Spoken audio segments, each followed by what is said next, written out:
A graça e a paz do Senhor Jesus, povo lindo e santo do Senhor. Mais uma vez aqui quem vos fala é o pastor Jorge Silveira, da Bahia.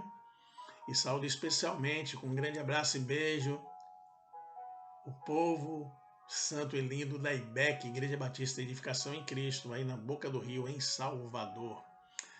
Então, amados, hoje eu trago para vocês uma palavra que vem do Senhor para a sua família, para a sua casa. Então esteja atento ao que Deus quer falar, para que o poder de Deus se manifeste agora em sua vida e na sua família. Pai, em nome de Jesus, eu oro para que através da tua palavra, que é viva, eficaz e não volta vazia, haja transformação, haja cura, haja renovo, haja restauração.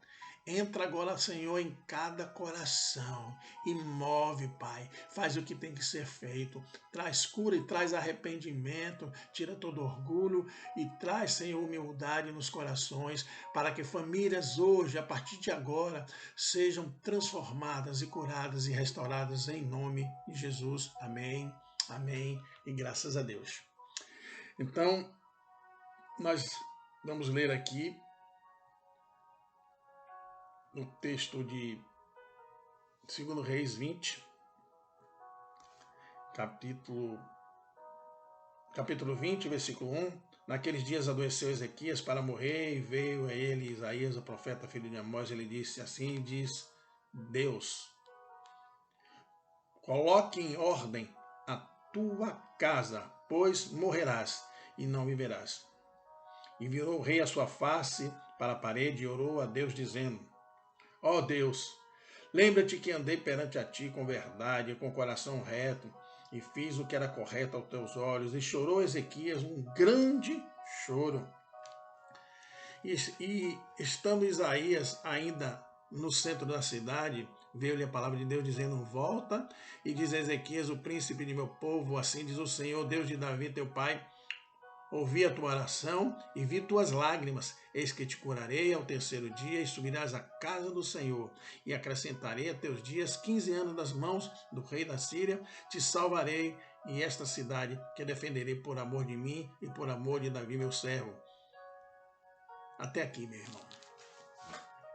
Então nós temos aqui uma palavra tremenda, bastante conhecida por muitos, que fala de um rei. Fala do rei Ezequias, que foi o 13º rei de Judá, que assumiu o seu trono aos 25 anos e assim prevaleceu por 29 anos. E esse rei, Ezequias, a Bíblia fala que ele era um homem que agradava a Deus. Lá no capítulo 18, em 2 Reis, nós vamos ler aqui, versículo 3, diz que ele fez o que era correto diante de Deus, segundo tudo o que fez Davi, seu pai. A Bíblia fala que ele se apegou a Deus, no versículo 6, e não se apartou dele, mas guardou os mandamentos que ordenara Deus de Moisés. No versículo 7 diz que Deus era com ele, tudo o que empreendia prosperava. E tudo que ele empreendia, existe uma outra versão que fala, tudo que ele empreendia, ele era prudente. E a prudência leva à prosperidade. Então, queridos, esse rei, que era temente a Deus, que agradava ao Senhor, Deus o usou e ele fez grandes obras no reino. E a palavra de Deus fala que esse homem, esse rei, ele destruiu os altares de Baal, ele quebrou as estátuas, as imagens de idolatria, ele restaurou o templo, ele levou os sacerdotes a voltarem a buscar a Deus, restaurou os levitas, ele trouxe de volta a adoração para o Senhor, ele restabeleceu a Páscoa. A Bíblia fala que esse homem ele guardava os mandamentos do Senhor. Era um homem que verdadeiramente agradava a Deus. Ele viu muitos milagres. Inclusive, houve um período que ele foi confrontado por Senaqueribe, o rei da Síria, que venceu muitos territórios, conquistou muitos territórios, venceu muitos reis. E ali, esse exército tinha um poder bélico muito forte, um exército de guerreiros. E o rei da Síria confronta o rei Ezequias, menospreza-o, diz que vai destruir seus exércitos, e ele diz: quem é o seu Deus? Seu Deus não vai poder fazer nada por você, porque eu já conquistei, eu já fiz, eu já aconteci. Seu Deus não vai poder agir na sua vida. E a Bíblia fala que ele ora, ele clama, ele busca uma direção de Deus através do profeta Isaías, porque ele andava junto com Isaías, ele ouvia o profeta Isaías, porque ele sabia que Isaías ouvia Deus. Ele busca conselhos, Isaías ora com ele e diz que Senaqueribe, que o seu exército seria destruído. E a Bíblia relata que 185 mil homens foram todos mortos, porque Deus se agradava do rei Ezequias. Mas acontece algo tremendo. Depois disso, aos 39 anos, rei Ezequias recebe uma notícia do mesmo profeta Isaías: olha, é o seguinte, você vai morrer. Ele adoece, o rei Ezequias adoece de uma doença para a morte, e o Isaías vem para ele e diz: olha, você vai morrer. Então, faça o seguinte, coloque a sua casa em ordem. Coloque a sua casa em ordem. A sua família tem algo de errado. Então, antes de você morrer, organize a sua casa, organize a sua família, organize a sua vida em algumas áreas que são necessárias. Ele era um homem que agradava a Deus, sim. Que buscava fazer a vontade de Deus, sim. Mas havia uma área na sua vida que Deus não estava se agradando. E Deus dá a oportunidade: olha, antes de você morrer, organize a sua casa. Porque você vai morrer. E a Bíblia nos relata aqui que ele vira a cabeça para a parede e ora e diz: Deus, versículo 3, capítulo 20, lembra-te que andei perante a ti com verdade, com coração reto, e fiz o que era correto aos teus olhos. E a palavra de Deus diz que ele chorou com um grande choro. A Bíblia fala que esse homem era um homem íntegro. E quando ele fala isso para Deus, mexe, comove o coração de Deus, porque ele tinha uma história com Deus, ele tinha um testemunho com Deus. Daí, quando Isaías já está no meio do caminho, no centro da cidade, Deus fala com ele: ó, vai lá, volta para o meu filho Isaías e diz a ele que eu vi a sua oração e vi as tuas lágrimas. Deus tem ouvido as suas orações e visto as suas lágrimas. Aquele que tem buscado com sinceridade, ainda que falhe em algumas áreas, mas tem buscado. Deus disse: ouvi a sua oração e vejo as tuas lágrimas. Deus tem visto. A palavra de Deus diz que os olhos do Senhor estão sobre toda a terra, contemplando os bons e os maus. Ele tem visto o que você tem feito. Ele tem ouvido suas orações, ele tem ouvido o seu choro, o seu lamento, o seu clamor. E ele diz: olha, tenho visto seu choro, ouvido o seu clamor, e eu te curarei. eu te sararei, ou seja, eu vou transformar a sua vida, vou restaurar a sua vida. E aí o Senhor Deus diz a ele, olha, eu vou te dar mais 15 anos de vida, mais 15 anos de vida, e te salvarei. Serás curado. Oh, glórias ao Senhor.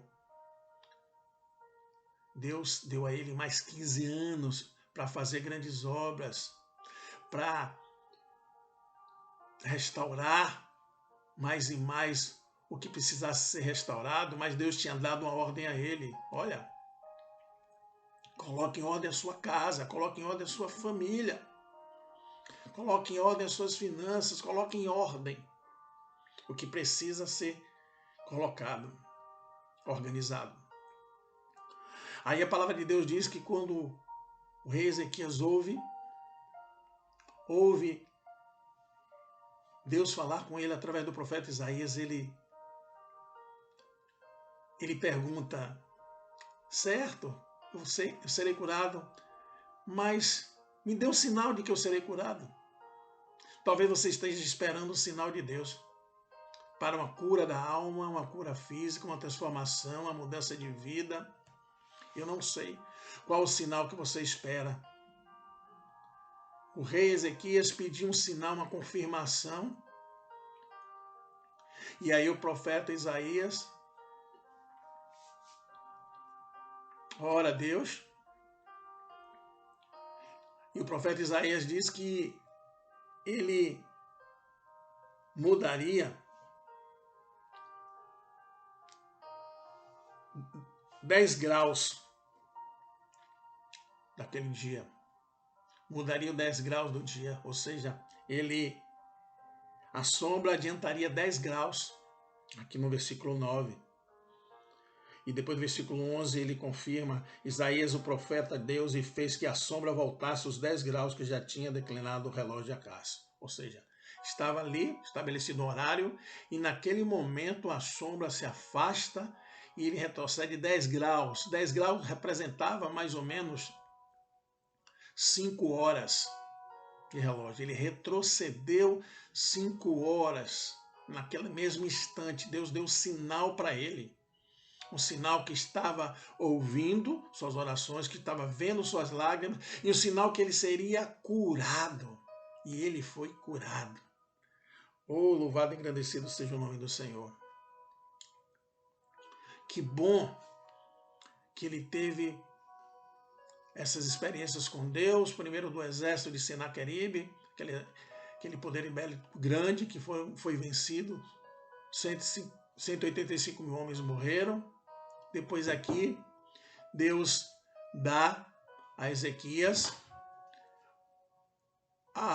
o milagre de restaurar a sua vida, dá a ele mais 15 anos e dá a ele um grande sinal de retroceder 5 horas daquele dia. Então, Ezequias, aquele rei, tão prudente, tão temente a Deus, ele recebe aqueles 15 anos de vida. E eu pergunto a você aqui agora, se você soubesse que iria morrer, Deus te desse mais 15 anos ou mais 10 anos de vida, o que você faria durante esse período? Ele era muito jovem quando recebeu. Ele tinha tido muitas conquistas. Muitos milagres aconteceram e talvez ele pensou, estou na flor da idade e agora? Talvez ele fez projetos tremendos, vou viver muitos anos, 30, 40, 50 anos ou mais, e vou fazer e vou acontecer. Mas Deus deu a ele 15 anos. E você? Esse tempo que você está em casa, nesse período da pandemia, nesse período de crise, você tem aproveitado esse tempo para quando as coisas voltarem, quando as atividades normais voltarem, você ser uma pessoa diferente, transformada, a sua família ser curada e restaurada, ser abençoada? Você tem aproveitado esse tempo? O que a Bíblia nos relata aqui, irmãos, é que Deus falou para ele: você vai morrer e coloque a casa em ordem. Mas em nenhum momento, nem no livro de Isaías, nem no livro de Crônica, nem no livro de Reis, fala algo sobre que o rei Ezequias colocou a casa em ordem, colocou sua família em ordem. A Bíblia fala logo depois, aqui ainda no capítulo 20, que o rei da Babilônia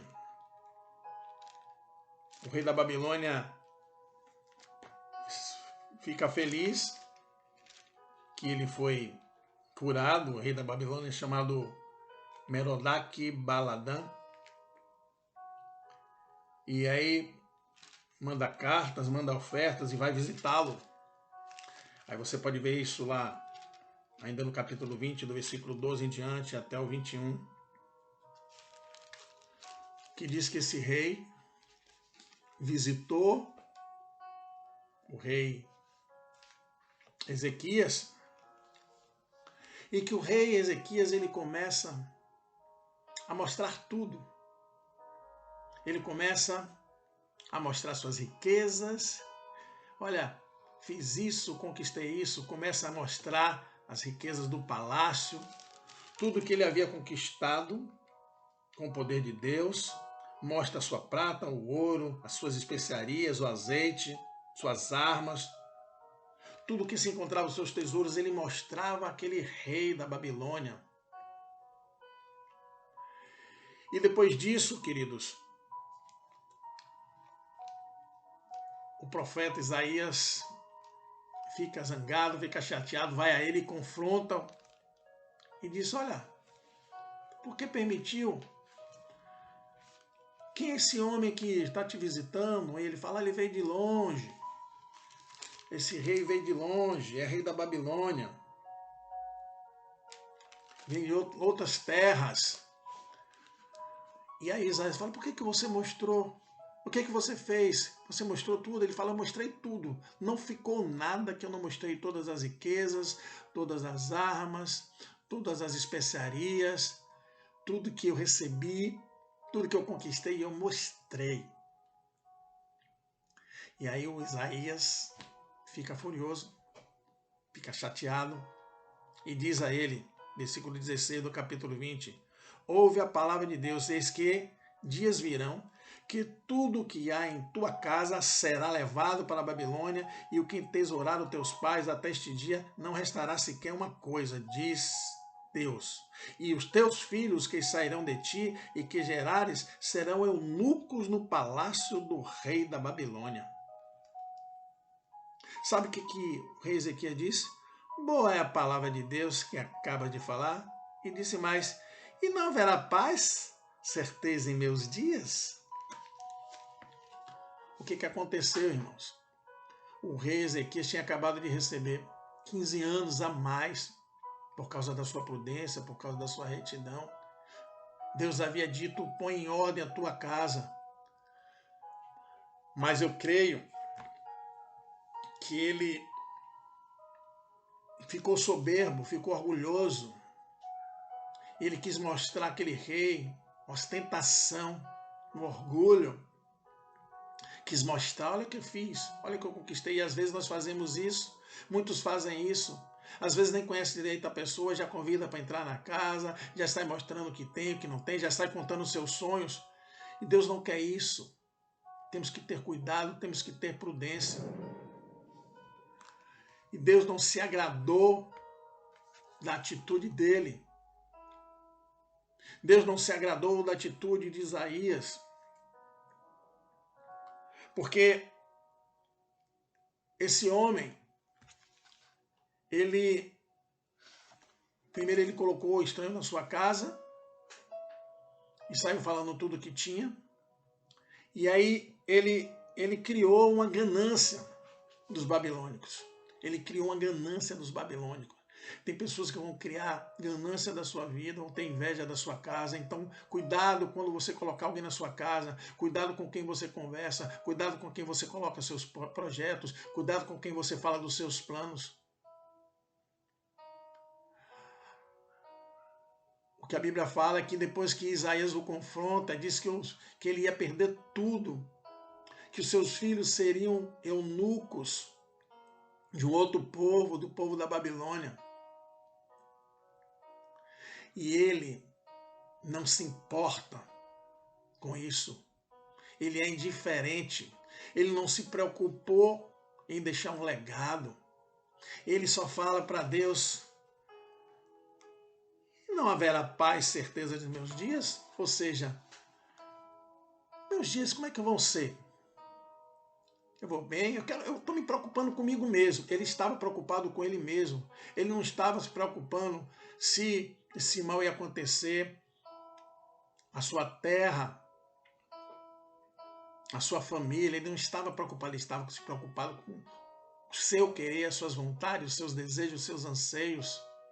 Independente se os seus filhos iam virar eunucos, independente se sua terra seria tomada, o seu reinado seria tomado. Ele queria que nos anos que faltavam para ele viver, ele tivesse paz. Ele foi egoísta, aliás, ele foi ególatra. E eu acho que ele se achava demais, talvez se auto-adorava, ele passou a fazer isso. Um homem que tinha um coração reto, um coração que agradava a Deus, mas Deus havia falado com ele: coloque em ordem a sua casa. E a Bíblia nos fala que depois que ele fala isso, querendo paz nos seus dias, o restante das palavras de Ezequias e todo o seu poder, de que modo fez a piscina e o aqueduto que trouxe água à cidade, não estão eles escritos no livro das crônicas dos reis de Judá. E adormeceu Ezequias com seus pais e reinou Manassés, seu filho. Não se conta mais nada da história dele. Os seus feitos, ele morre. E deixa essa sentença para sua família, porque ele foi negligente, ele foi indiferente. Ele poderia ter dito: Deus, me perdoe, eu errei, eu vacilei, eu realmente naquele momento eu fui orgulhoso, eu quis mostrar o que eu tinha, eu quis mostrar o que eu conquistei, mas me perdoe, Deus. Talvez voltasse a falar com Deus: Deus, o Senhor conhece a minha história de vida.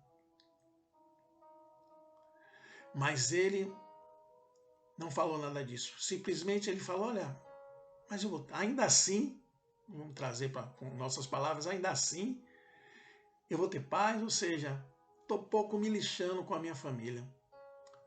Eu estou pouco me importando com o que vai acontecer com Judá, com o meu povo. Eu não vou estar vivo mesmo. E ali aquelas palavras foram más para os ouvidos de Deus.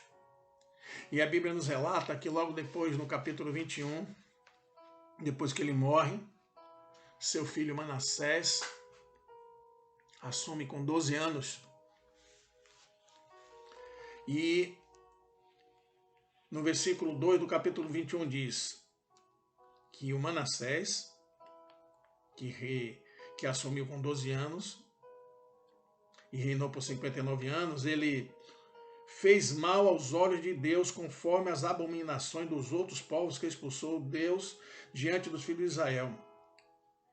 E tornou a construir os altos que destruiu Ezequias, seu pai, e levantou altares a Baal, e fez bosques, como fez Acabe, rei de Israel, e se ajoelhou a todo o exército dos céus e os serviu. Olha, o seu filho. A Bíblia fala que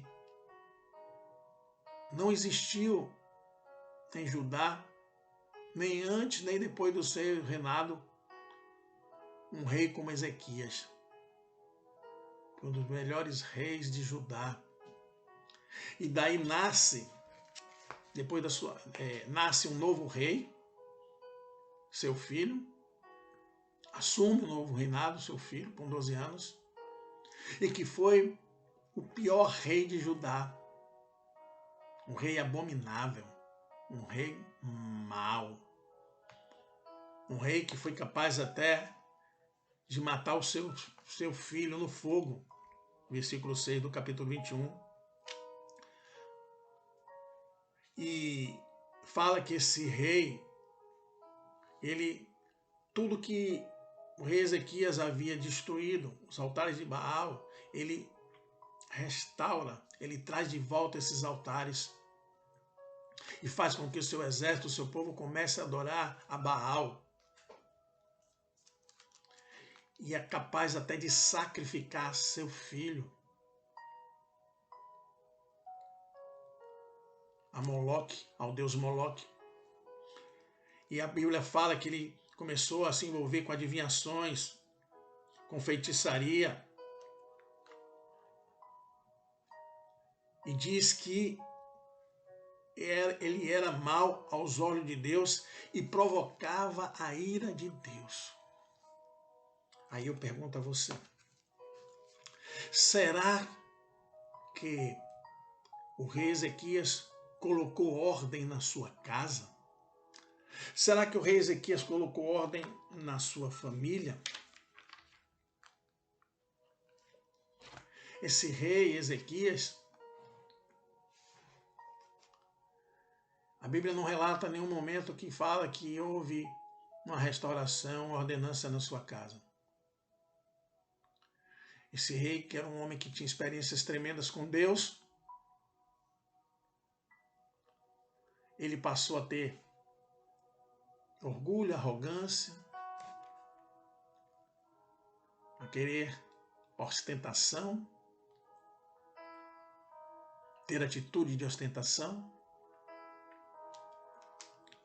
E ele foi insensato, ele foi sem vigilância, ele foi até imprudente, negligente. A Bíblia diz lá em 1 Coríntios 10, 12, aquele que está em pé, cuide-se para que não caia. Lá em Provérbios 16, 18, diz que a soberba precede a ruína e o orgulho a queda. Então, queridos, veio um novo rei, seu filho em seu lugar, que foi o pior reino que aconteceu.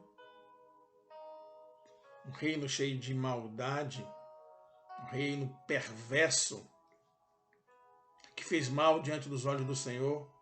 Passaram a servir Baal, que significa Senhor, que significa amo, que significa possuidor.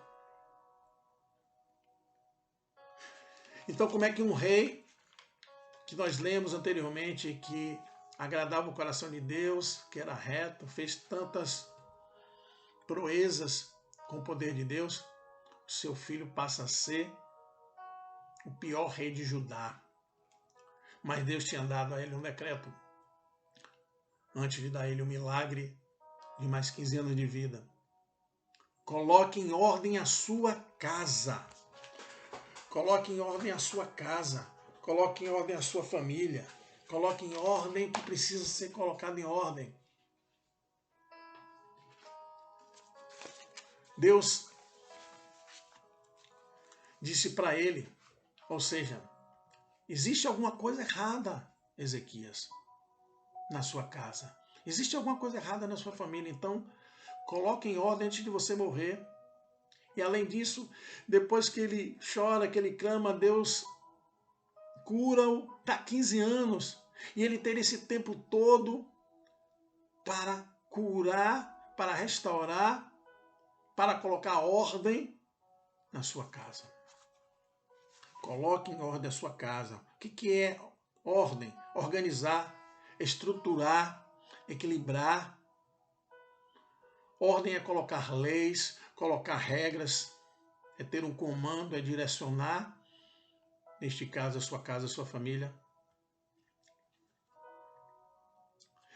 O que acontece, irmãos, é que ele foi indiferente. O rei Ezequias foi indiferente. Ele se preocupou só consigo próprio, com as suas vontades, com seus desejos, com seus anseios. E não se preocupou se os seus filhos seriam núcleos, se iriam servir a outros deuses, se ele perderia tudo, porque seria depois. Então é necessário verdadeiramente colocarmos em ordem a nossa casa. A Bíblia diz, em 1 Timóteo 5,8 diz: mas se alguém não tem cuidado dos seus, e principalmente da sua família, negou a fé e é pior do que o incrédulo. Por que será então que esse homem,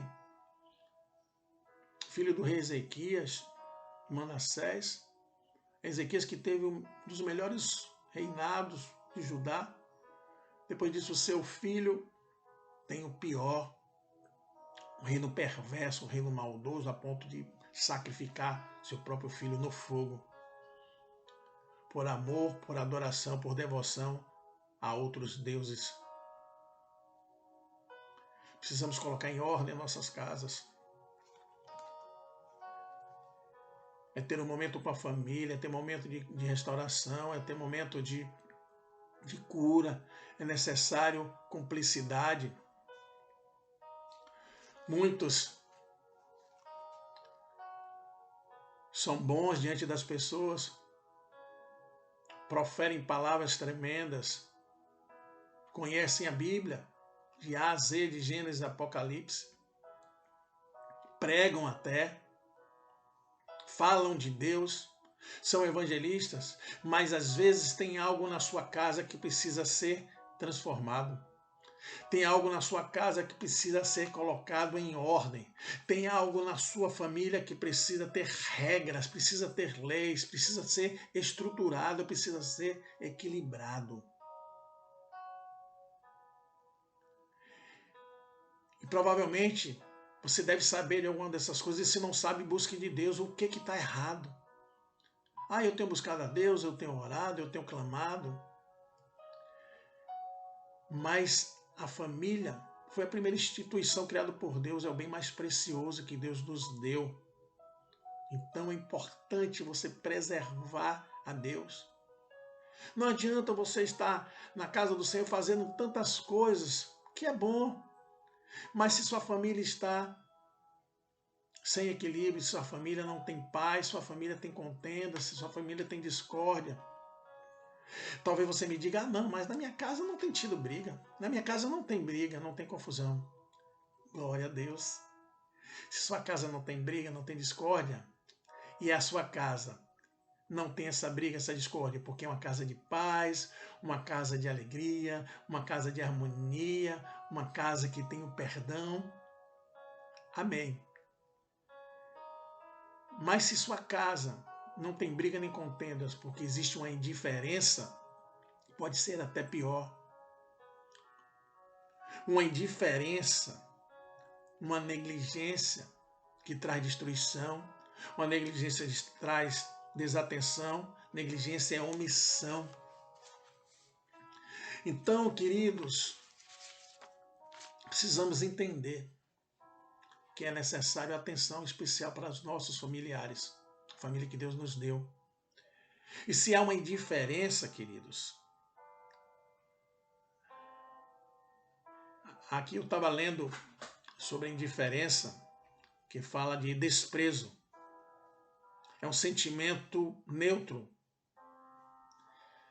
Alguns dizem que a pessoa parece que não sente, parece que não sofre. É um descaso. E quem recebe a diferença, ela pensa assim, poxa, fulano, na minha casa, na minha família, que eu amo, não me valoriza. Fulano não tem interesse em minha vida, não tem interesse na minha história, não se preocupa com o que eu estou passando, não se preocupa com o que pode acontecer comigo. Aí, a pessoa que é indiferente, existe um isolamento nas suas emoções e com certeza essa pessoa não é feliz. Ainda que queira passar tranquilidade, ainda que queira passar paz, essa pessoa dentro de si é angustiada.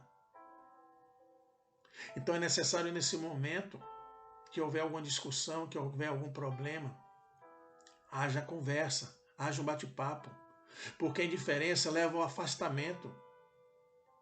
leva um distanciamento.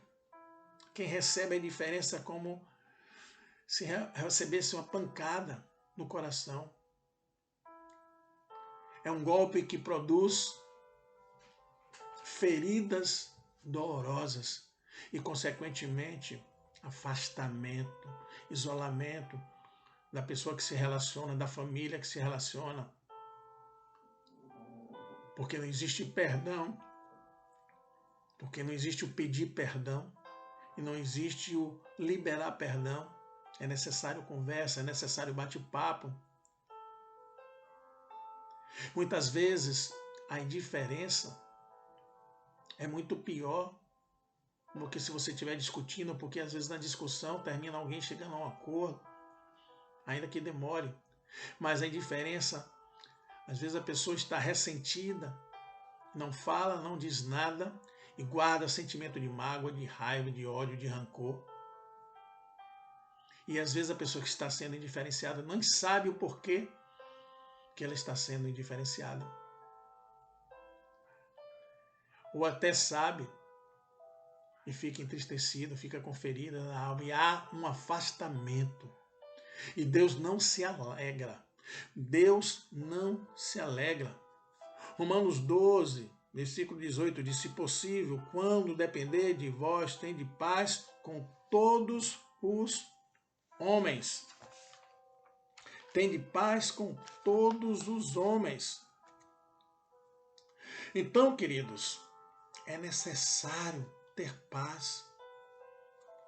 Tem pessoas que em casas, na rua, são pessoas boas, pacíficas, mas em casa são arrogantes, intolerantes, orgulhosas, grosseiras, não pedem perdão. Temos que cuidar da família. Lá em 1 Pedro 3,7 diz assim, ó, maridos, vivei a vida como eles em entendimento. Ele diz mais, eu vou abrir aqui para você, para ficar mais claro. Do mesmo modo, vós, maridos, vivei a vida com elas com entendimento, honrando-as com a parte de constituição mais frágil, mais delicada e cordeiras da graça divina, para que as vossas orações não fiquem sem resposta. Então está dizendo que os maridos têm que honrar suas esposas, porque ele é o lado mais frágil. E se nós não fizermos isso, corre o risco das nossas orações, das nossas súplicas não serem ouvidas por Deus. Honrar, amar, respeitar, entender, compreender, perdoar, liberar perdão. Isso faz parte de um relacionamento. A Bíblia fala que os filhos precisam honrar pai e mãe para que os seus dias se multipliquem, para que haja mais vida. Honrar, obedecer,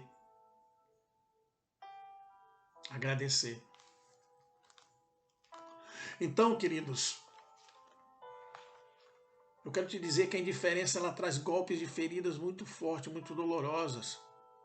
A negligência traz transtornos terríveis, como aconteceu na vida de Davi, o homem segundo o coração de Deus, e que, por causa da sua indiferença, da sua negligência, que sua filha havia sido estuprada pelo seu próprio filho, ele não disse nada, não falou nada, e trouxe problemas seríssimos na sua família, na sua casa. Um filho matou o outro e tomou o reino de Davi, se revoltou contra Davi por causa da sua negligência. Então, precisamos ter cuidado, precisamos jogar o orgulho fora, a soberba, pedir perdão, liberar perdão. Deus quer uma paz verdadeira na sua família, não uma paz falsa. Então, queridos, a nossa casa, o nosso lar, a nossa família tem que ser um lugar de paz, de alegria, de gozo, que quando as pessoas estão na rua, ou trabalhando, ou estudando, ou fazendo qualquer coisa, elas estejam loucas para voltar para casa. Ah, eu vou voltar em casa, vou estar ali com meu marido, vou estar ali com minha esposa, vou estar ali com meus filhos, vou ver minha televisão, vou ver um jornal, vou ver a palavra de Deus, vou me alegrar, vou brincar, vou participar com os meus filhos. A casa tem que ter cumplicidade, tem que ser um lugar de prazer. A paz que excede a todo entendimento humano vem de Jesus, e essa paz tem que estar em nossa casa, em nossa família. Por isso que Deus disse ao rei Ezequias: coloque em ordem a sua casa, coloque em ordem a sua família. A casa não é um lugar de dor, de sofrimento, não. Pode haver alguns momentos difíceis, de dor, de sofrimento, sim, mas o que Deus quer, meu querido, meu irmão, é que a sua casa, a sua família seja um lugar de regozijo, um lugar de amparo, um lugar que quando você está com problema, quando você está triste com alguma coisa que aconteceu no trabalho, na escola, na faculdade, onde quer que seja, você tenha uma pessoa que esteja em cumplicidade, uma pessoa que lhe dê um apoio, lhe dê uma força. Se ainda você mora sozinho, mas tem familiares, que a paz esteja entre vocês, através de uma ligação, através de uma rede social. O que importa é que a paz exista na sua família, que o amor de Deus esteja na sua família, independente das pequenas brigas, pequenas discussões que podem acontecer, mas a paz tem que existir, a paz verdadeira. Não permita que a indiferença faça parte da sua vida. Não permita que a negligência faça parte da sua família, para que não haja resultados negativos. O Senhor quer bênção, que o Senhor quer levar paz na sua casa, na sua família. Então, se possível, ande em paz com todos. Se possível, busque essa paz de Deus para a sua família, que Ele leve cura e transformação. Coloque em ordem a sua casa. Mude a estrutura da sua casa se for necessário. Coloque sua casa equilibrada. Coloque regras. Tem famílias que não têm regras. Que ninguém pensa no outro, cada um pensa em si próprio. Cada um seus afazeres, ninguém se preocupa com o sonho do outro, com o projeto do outro, com a dor do outro, com o sofrimento, com a alegria. Não. São pessoas que são egoístas, egocêntricas. Então, meu amado, minha amada, que você, a partir de hoje, busque mais o Senhor. E que o Senhor transforme seu coração e o de cada um dos seus familiares. E que você deixe a soberba, o orgulho de lado. Se preocupe com o legado da sua família. Se preocupe com o que você vai deixar ao longo desses dias. Então aproveite esses tempos. Deus deu mais 15 anos ao rei Ezequias. E você? Esse tempo que você está aí em casa, mais tempo em casa. Aproveite esse tempo e organize a sua casa. E eu não estou falando simplesmente da organização, que é importante a organização. Eu vou colocar meu guarda-roupa em ordem, vou consertar a mesa, vou fazer isso, vou fazer aquilo. Isso é bom, isso é legal, isso é bacana.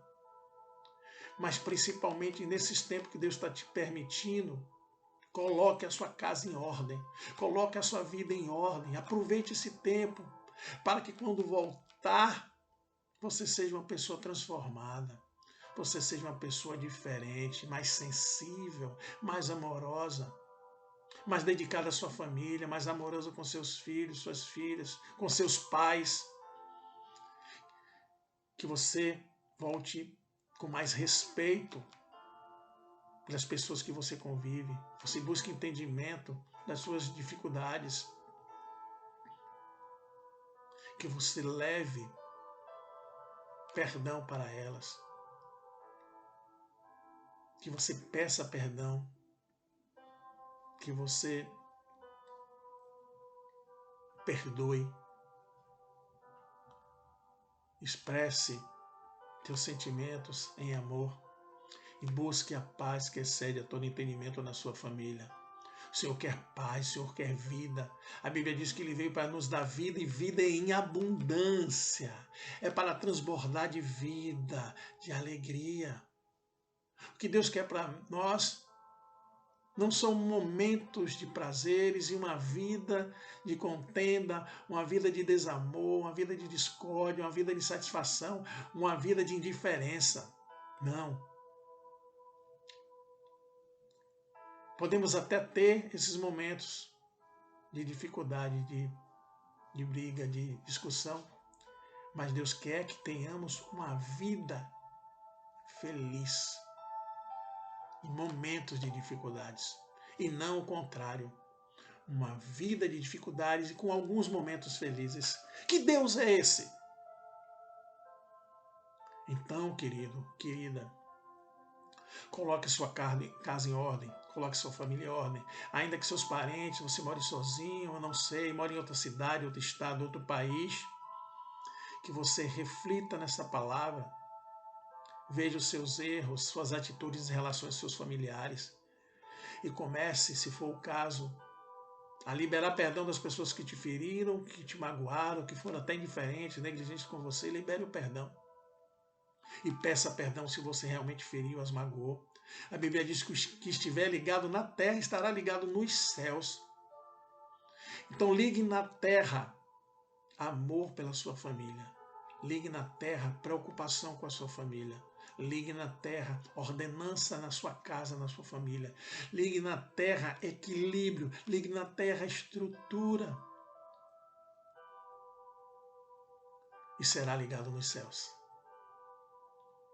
Eu quero orar por você nesta hora.